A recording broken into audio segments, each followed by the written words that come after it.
వాళ్ళు ఇచ్చే తీర్పు విస్పష్టంగా ఉండబోతుంది ఈసారి. అట్లాగే జగన్మోహన్ రెడ్డి గారి సర్వేలు నెగిటివ్ గా వస్తున్నాయి అని ఆయన భయం పట్టుకుంది అంటున్నారు కదా, మీరు కూడా సర్వే చేసినారని తెలిసింది నాకు. ఎలా ఉంది సర్వే? ఎంతకాలం ఏం చేయించిందండి? అవునండి, లేటెస్టా ఓల్డా? ఇది ఇమ్మీడియట్ గా పోస్ట్ తెలంగాణ ఎలక్షన్, అంటే మొన్న తెలంగాణ ఎలక్షన్ అయిన వెంటనే లేటెస్ట్. మావన్నీ ఏంటంటే ఫ్లాష్ సర్వేలు అక్కడక్కడ చేయటం, కొన్ని టెలిఫోన్ల ద్వారా చేయటం. సో ఇదేంటంటే 1-2% ఎర్రర్ ఉంటుందండి మేము చేసే దాంట్లో. కాకపోతే ఏంటంటే ఇది very fast and cost effective. దీన్ని బట్టి మళ్ళీ డీటెయిల్ సర్వే చేయటం జరుగుతుంది. అది ఒక నెల రోజుల తర్వాత చేయాలని. ఈ ఫ్లాష్ సర్వేలో మనకు 1 or 2% వేరియేషన్తో మోర్ ఆర్ లెస్ మనకి మూడ్ ఆఫ్ ద పీపుల్ అర్థమైపోతుందండి. ఇదేదో వేరే టైమ్స్ నవ్వు ఆడిలాగా రాష్ట్రం మొత్తం మీద 5,000-10,000 మందితో మాట్లాడి చేయటం అలాంటి బోగస్ కాదు ఇది. This will be very close to reality. So అటువంటి దాంట్లో చాలా ఆశ్చర్యకరంగా మరి గతంలో మరి భయపడే వాళ్ళ మరి గతంలో సర్వేలకి చాలా భిన్నంగా ఈసారి పోస్ట్ తెలంగాణ డెబకిల్ ఆఫ్ టీఆర్ఎస్ మరి వారికి ఇండైరెక్ట్గా సహాయపడిన మా పార్టీ వాళ్ళు నీటి యుద్ధాలు, అవినీతి యుద్ధాలు చేసి మరి ఆ తర్వాత మరి ఉన్నట్టు మనసులో మాట ధైర్యంగా చెప్పారా, లేకపోతే మనుషుల్లోనే మరి హఠాత్తుగా మార్పు వచ్చిందా అన్నది ఆశ్చర్యకరంగా. గతంలో స్మాల్ పర్సంటేజ్ డిఫరెన్స్ ఉన్నది ఇప్పుడు on an average, state average including Rayalaseema close to 8% ఉందండి. చాలా చాలా గ్యాప్ ఉంది.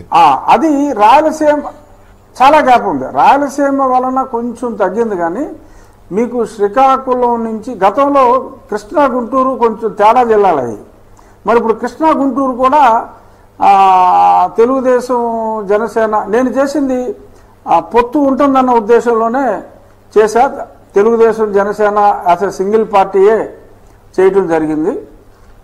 కృష్ణా గుంటూరులో కూడా గతంలో ఉన్న స్మాల్ డిఫరెన్స్ కన్సిడరబుల్ డిఫరెన్స్గా ఉంది. ఆల్మోస్ట్ 10% కృష్ణా గుంటూరులో ఉండటం నేను ఎక్స్పెక్ట్ చేయలే.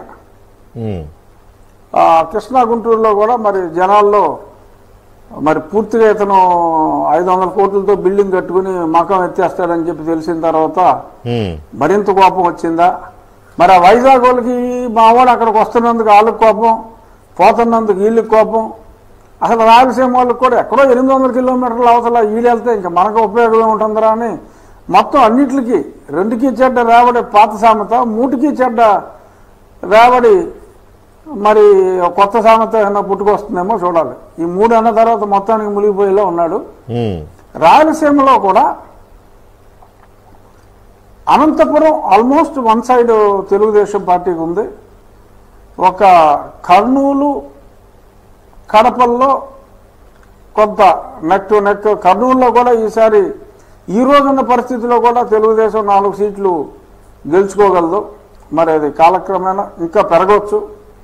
ఎక్సెప్ట్ రాయలసీమ అండ్ సింగిల్ డిజిట్లో శ్రీకాకుళం టు నెల్లూరు మధ్యన సీట్లు తప్ప వైఎస్ఆర్ కాంగ్రెస్ పార్టీకి సీట్లు వచ్చే అవకాశం కనపడతల్లా. అంటే కొంత ఏదైనా టైట్గా అనిపించినా 1-6 కాన్స్టిట్యున్సీలు ద వే ఆ డిక్లైన్, ఆ ఫాల్ రేషియో చూస్తే మరి చాలా ఎక్కువగా ఉంది. మీరు ఇప్పుడు గతంలో మనం తెలంగాణలో కూడా ఈవెన్ సర్వేలో కానీ లేదు సట్టా మార్కెట్ బేసికల్గా ఈ సర్వేల మీదే జనం మూడు మీదే ఆధారపడి ఉంటుంది. 2 నెలల ముందు ఎన్నికలు 1 నెల రోజుల ముందే కాంగ్రెస్ పార్టీ కూడా టు బి వెరీ ఫ్రాంక్ 48 నుంచి 50 సీట్ల మధ్యనే ఉంది. బట్ ఆ fall percentage of ruling party వీళ్ళ గ్రోత్ రేటు చూసుకుంటే ఆ రాబోయే నెల రోజుల్లో ఉన్న మార్పుని అసెస్ చేసుకున్నప్పుడు ఆ ఎక్స్ట్రాపోలేషన్లో they expected they are going to form the government అనుకున్నట్టుగానే జరిగింది. ఇప్పుడు కూడా జగన్మోహన్ రెడ్డి డౌన్ఫాల్, తెలుగుదేశం పార్టీ పుంజుకుంటున్న తీరు చూసినప్పుడు విండ్ ఫాల్ విక్టరీ గతంలో ఎలా అయితే వైఎస్ఆర్ కాంగ్రెస్ పార్టీ నెగ్గిందో ఆ రకంగానే ఏదైతే మీరు హ్యాపీనెస్ ఇండెక్స్ అని ఒకటి మనం గతంలో తెలుగుదేశం ప్రభుత్వంలో ఉన్నప్పుడు దాని మీద బేస్ అయ్యారు. హ్యాపీనెస్ ఇండెక్స్ 80 ఉంది, హ్యాపీనెస్ ఇండెక్స్ 85 ఉందంటే అదంతా ఓట్లు అనుకున్నారు. బట్ అదంతా అధికారులు ఆడిన డ్రామా అని చెప్పి ఆ తర్వాత అర్థమైంది. అలాంటి హ్యాపీనెస్ ఇండెక్స్కి వేరే పర్యాయ పదాలు వాడుకుని ఓ జగనన్న అది జగనన్న ఇది అని చెప్పి వీళ్ళు కొట్టించుకున్న బాకాలు నిజమని వాళ్ళు నమ్మి సర్వనాశనం దిశగా వాళ్ళు ప్రయాణం చేస్తున్నారంటంలో ఎటువంటి సందేహం లేదు. తెలుగుదేశం జనసేన కూటమి it is going to have a land slide victory, అందులో ఎటువంటి అనుమానం లేదు. ఇందులో ఆ గెలుపులో జగన్మోహన్ రెడ్డి గారి పాత్ర కూడా చాలా ఉంది. ఆయన భస్మాసురుడి పాత్ర పోషిస్తున్నారు కాబట్టి ఇంత మంచి విజయం చేకూరుతుంది. ఈ విజయంలో, ఈ రాబోయే విజయంలో చంద్రబాబు నాయుడు గారికి, పవన్ కళ్యాణ్ గారికి ఉన్న పాత్రతో తగ్గిదేలే అంటూ తన పాత్ర కూడా జగన్మోహన్ రెడ్డి గారు పోషిస్తున్నారంటంలో ఎటువంటి సందేహం లేదు. ఇప్పుడు మీరు చెప్పే మీ ఫ్లాష్ ఒపీనియన్ పోల్ ప్రకారం